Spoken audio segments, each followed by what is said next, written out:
Έλα πάμε να ξεκινάμε. Match Days, σεζόν 2, επεισόδιο 1, λήψη 1.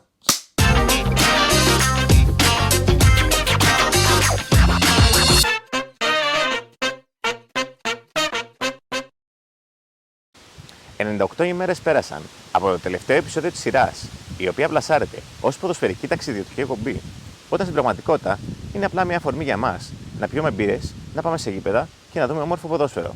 Πρεμιέρα στη νέα σεζόν θα μας κάνει ένα γήπεδο το οποίο μας έχετε ζητήσει επανειλημμένα στα σχόλια, και αυτό δεν είναι άλλο πέρα από το Villa Park της ιστορικής Αστον Βίλα. Και μιας και είπα ιστορικής, και επειδή ξέρω πως σας έχει λείψει η αυτιά του, θα μας πει κάποια πράγματα για την ομάδα ο ιστορικός του Pub Tales, Παναγιώτης Χαρτοκόλλης.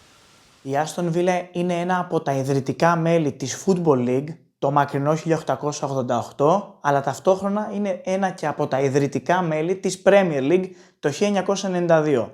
Εκτός από αυτά τα δύο ρεκόρ, έχει και ένα ακόμα, είναι μία από τις μόλις 6 αγγλικές ομάδες που έχουν κατακτήσει το κύπελλο πρωταθλητριών ή αλλιώς Champions League. Η μεγαλύτερη της αντίπαλος είναι η Birmingham City, με την οποία ανταγωνίζεται στο Second City Derby. Φέτος η ομάδα θέλει να κάνει μια καλύτερη πορεία από την περσινή και να τερματίσει στην πρώτη δεκάδα.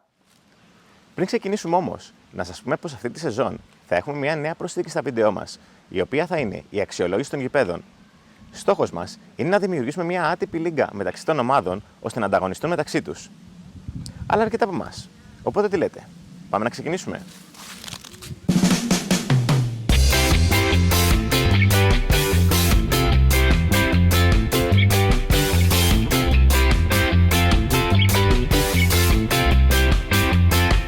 Το Birmingham βρίσκεται στα δυτικά Midlands, περίπου μια μισή ώρα μακριά από το Λονδίνο με το τρένο, και είναι η δεύτερη μεγαλύτερη πόλη της Αγγλίας. Η πόλη έχει μια ιδιαίτερη ομορφιά, και ο κύριος λόγος αυτού είναι το γεγονός πως η πόλη καταστράφηκε κατά τη διάρκεια του Δεύτερου Παγκοσμίου Πολέμου, και η σημερινή της μορφή είναι προϊόν της ανοικοδόμησης της δεκαετίας του 1950 και 1960. Αυτό την κάνει να έχει μια διαφορετική αρχιτεκτονική από την αντίστοιχη του Λονδίνου ή κάποιας άλλης ιστορικής πόλης της Αγγλίας. Υπάρχουν διάφορα πράγματα που μπορείτε να κάνετε στην πόλη, όπως το να ψωνίσετε στο εμπορικό Bull Ring που στεγάζει πάνω από 140 καταστήματα, να επισκεφτείτε τη Victoria Square και τον καθεδρικό ναό του Αγίου Φιλίππου, αλλά και αν είστε φίλοι της σοκολάτας, να επισκεφτείτε το Cadbury World. Τέλος, χαρακτηριστικό είναι πως στην πόλη του Birmingham και συγκεκριμένα στο Jewellery Quarter παράγεται το 40% των κοσμημάτων όλου του Ηνωμένου Βασιλείου.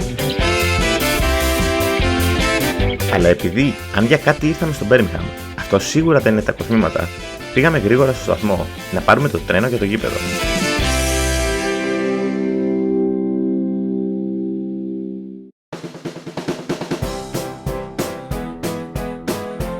Πρώτη στάση και pub για τη φετινή σεζόν, η ιστορική Holt Pub για την καθιερωμένη μας μπύρα πριν από τον αγώνα.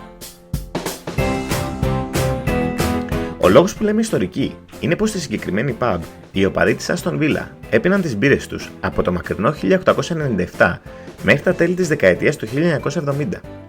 Μετέπειτα, η pub αναγκάστηκε να κλείσει μέχρι το 2007, όταν ο τότε ιδιοκτήτης της Aston Villa, Randy Lerner, έβγαλε 4 εκατομμύρια λίρες από την τσέπη του για να την ανοίξει και πάλι στο κοινό.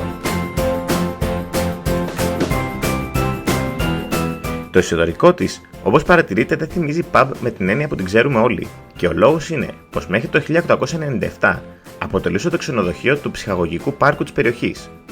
Μετέπειτα, όταν άνοιξε το γήπεδο, μετατράπηκε σε pub για τους φιλάθλους της Aston Villa.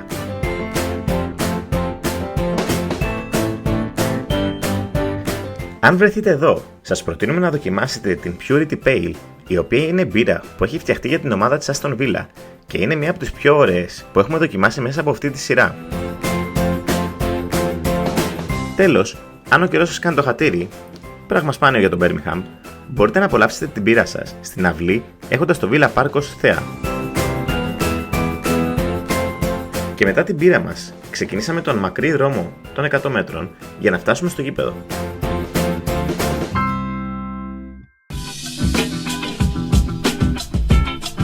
Το Villa Park μετράει 125 χρόνια ζωής, με το γήπεδο να ανοίγει τις πύλες του το μακρινό 1897. Πριν από αυτή τη χρονιά, το γήπεδο ήταν ένα ψυχολογικό πάρκο, το Aston Lower Grounds, το οποίο η ομάδα αγόρασε και μετέτρεψε σε γήπεδο.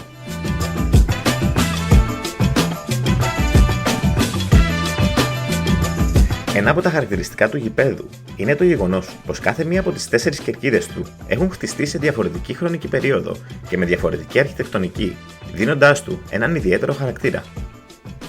Το Villa Park έχει φιλοξενήσει τους περισσότερους ημιτελικούς FA Cup από οποιοδήποτε άλλο γήπεδο στην Αγγλία και μάλιστα εδώ ήταν που παίχτηκε και ο τελευταίος τελικός του UEFA Winners' Cup, του σε εισαγωγικά παππού του σημερινού Europa League.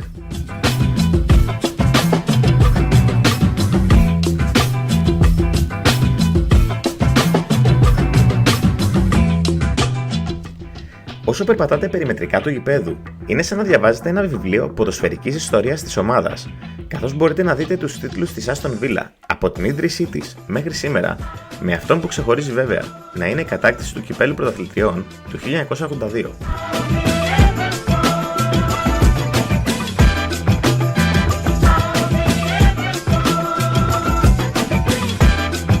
Πριν μπούμε όμως μέσα στο γήπεδο, κάναμε μια τελευταία στάση για τα ψώνια μας. Η μπουτίκ της ομάδας βρίσκεται ακριβώς πίσω από τη βόρεια κερκίδα του γηπέδου. Είναι ένα ικανοποιητικού μεγέθους κατάστημα, όπου μπορείτε να βρείτε κάτι παραπάνω από τα βασικά, όπου θα αγοράζετε από μια μπουτίκ. Αυτό που μας έκανε ιδιαίτερη εντύπωση εδώ ήταν ο τομέας με τις ρετρό εμφανίσεις της ομάδας, ενδεικτικό της πλούσιας ιστορίας της.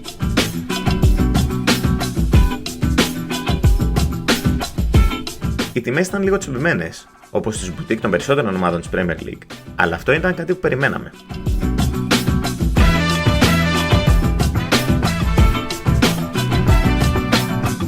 Αφού ψωνίσαμε λοιπόν τα απαραίτητα για τη συλλογή μας, κατευθυνθήκαμε για το κυρίως πιάτο της ημέρας, το Aston Villa Manchester City.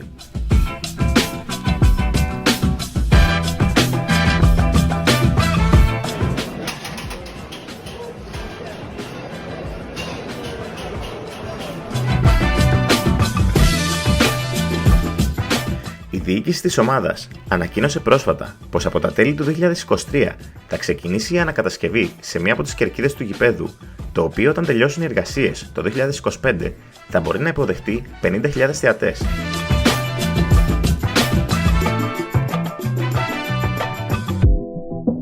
Και κάπως έτσι φτάσαμε στην έναρξη του μάτς με μια καταπληκτική ατμόσφαιρα.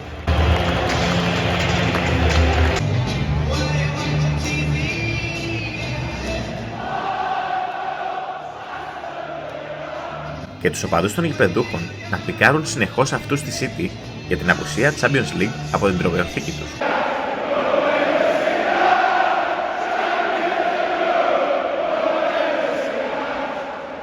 Το πρώτο ημίχρονο, πλην ελαχίστων εξαιρέσεων, δεν μας έδωσε κάτι για να το θυμόμαστε.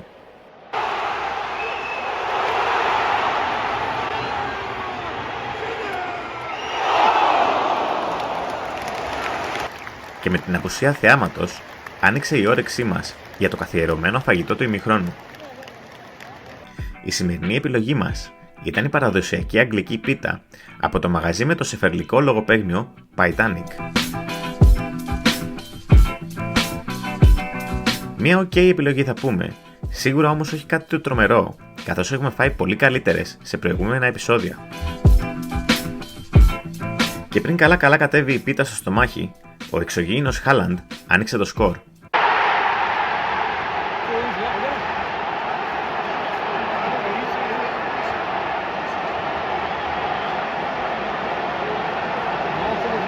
Από εκεί και μετά, το μάτς πήρε φωτιά, με τις φάσεις να εναλλάσσονται η μία μετά την άλλη.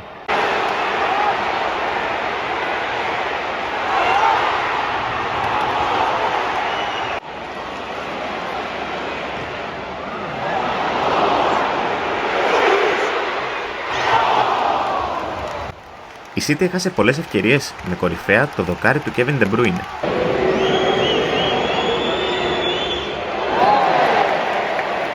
Και όσο η City δεν καθάριζε το μάτς, η Villa φρόντισε να την τιμωρήσει.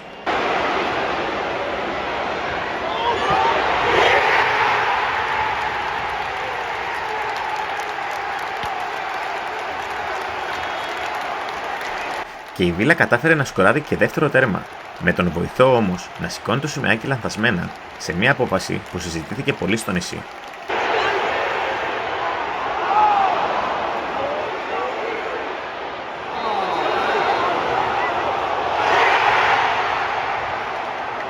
Και κάπως έτσι φτάσαμε στο τέλος του μάτς, με την ισοπαλία να πανηγυρίζεται σαν νίκη από τους γηπεδούχους.